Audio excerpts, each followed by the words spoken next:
Let's go.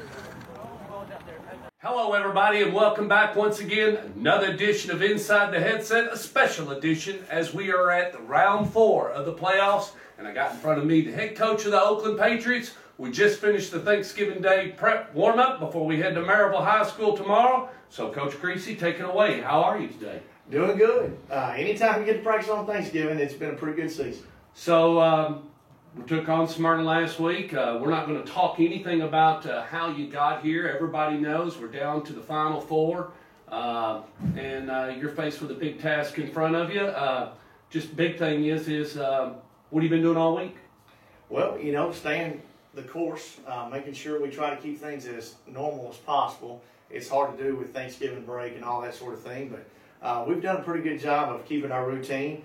You're a little banged up after a tough Smyrna game. You know, went to overtime with those guys.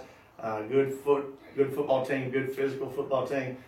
So, you know, we're trying to heal up, trying to get better, knowing that we got a huge challenge Friday. I believe your opponent is like somewhere around what they say, 236-14, lost his first 4 ball games, and since then he's been on a roll. Has several rings, probably enough in his jewelry case to open up a jewelry store, but other than that, the big question is, I mean, everybody, I guess nobody has the nerve to ask you, but everybody on Coach T, that message board, everybody in the paper, everybody on TV, including myself, everybody is picking you to lose. So how does Oakland get on a bus, a charter, and go over to Maryville and come away with a W? Well, luckily for us, none of the people in the newspaper or the TV or none of the people that are making all these bold predictions are going to be in our locker room come Friday. I think it's a pretty nice job of everybody selecting Maryville to win. I think that's a pretty easy choice. 99-4 out of their last 103 games and all that stuff. You know, people going really out on a ledge, you know, picking a Maryville team to win. If I was a bystander, I'd probably pick Maryville as well. But I have to say, I've been in the locker room with these guys. We're pretty close-knit. We've been picked to lose before, and a lot of times we've come out on the winning end. I will say we've got a work cut out for us. A team like Maryville's well-established. They're grounded. They've got things going in the right direction. They've got consistency with their coaching staff. They've got players that expect to win. I've been in a program like that. A lot of times, you know, we had 10 state championships at Trousdale. A lot of times people were beat when they got off the bus. A lot of times people were worried about how many rings we'd won and looking at our banners and stuff.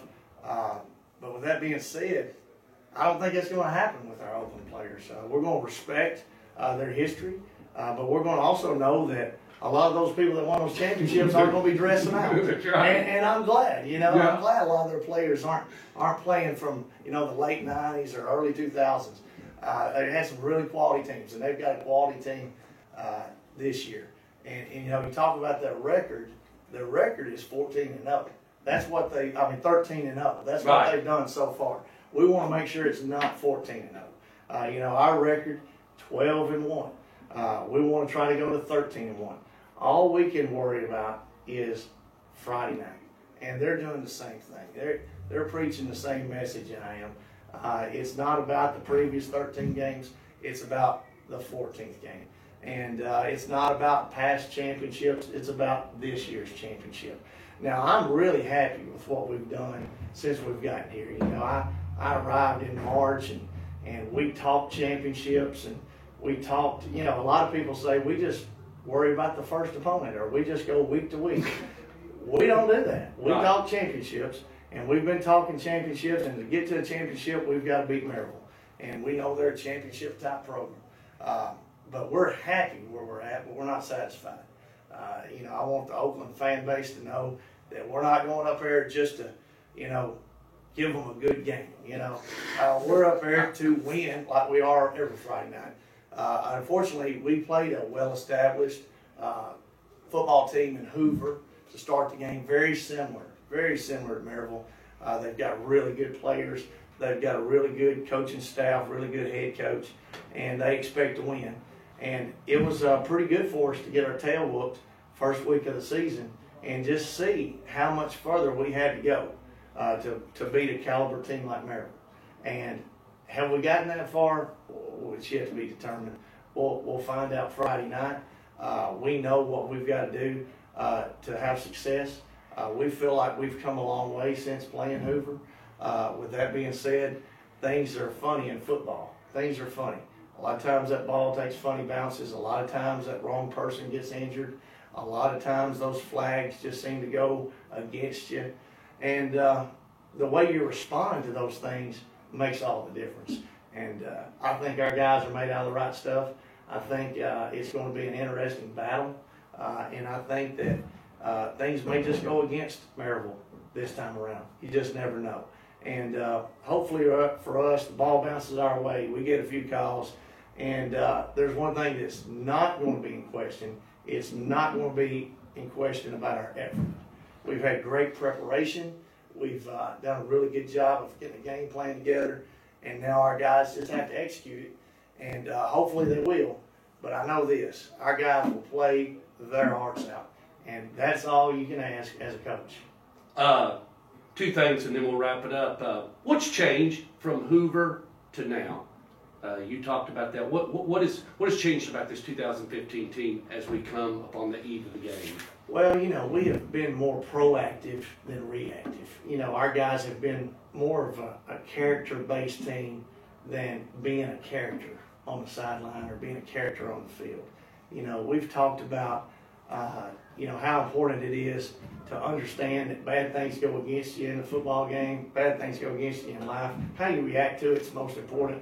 Our guys have grown up a lot. We had a lot of inexperienced guys on the field. After 13 games, they ain't got that excuse anymore. Right. There's no excuse of jumping off sides or dropping a ball or having a late hit. Now, hopefully we've gone past those things. I know that we've made a concerted effort to fix the things that we can fix.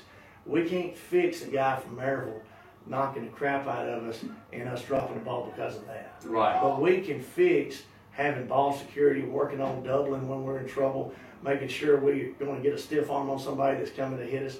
We can work on those type of things. But most importantly, what do we do after we drop the ball?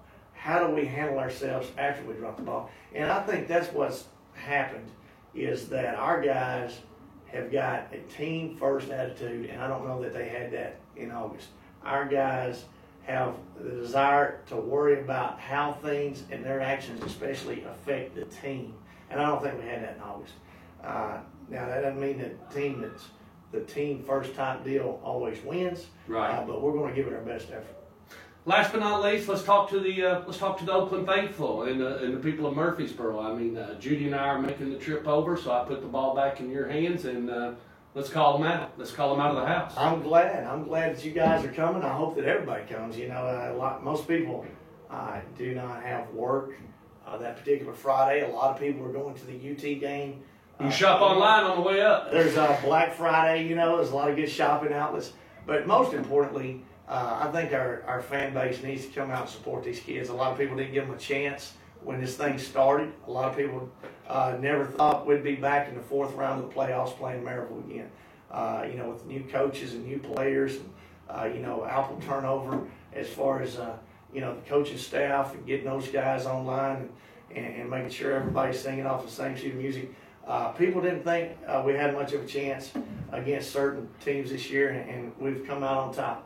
We've fought from behind in about 7 of our ball games, and that's the kind of team that a person can support.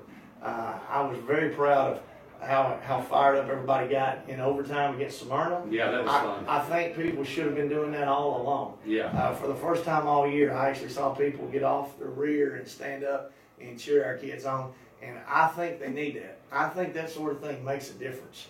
And so I challenge all the Oakland faithful, whatever your plans are, make sure you change them and make sure that you're going to Maryville on Friday. Like we've said all year, you will not be disappointed at the product put on the field. There won't be 8 guys from this senior class going on to college and playing football like there were last year. We may have 1 or 2, but there will be Oakland Patriots that will make you proud and will play hard, and they will play the game the way it's supposed to be played. And that's 100% effort, always hitting, always blocking, playing a clean game, but most importantly, playing it all the way out to the fourth quarter. Thank you for your time today. Tomorrow night at 7 o'clock Eastern Standard Time, the Maryville Rebels and the Oakland Patriots will go at it, and we'll push one out to go to the finals.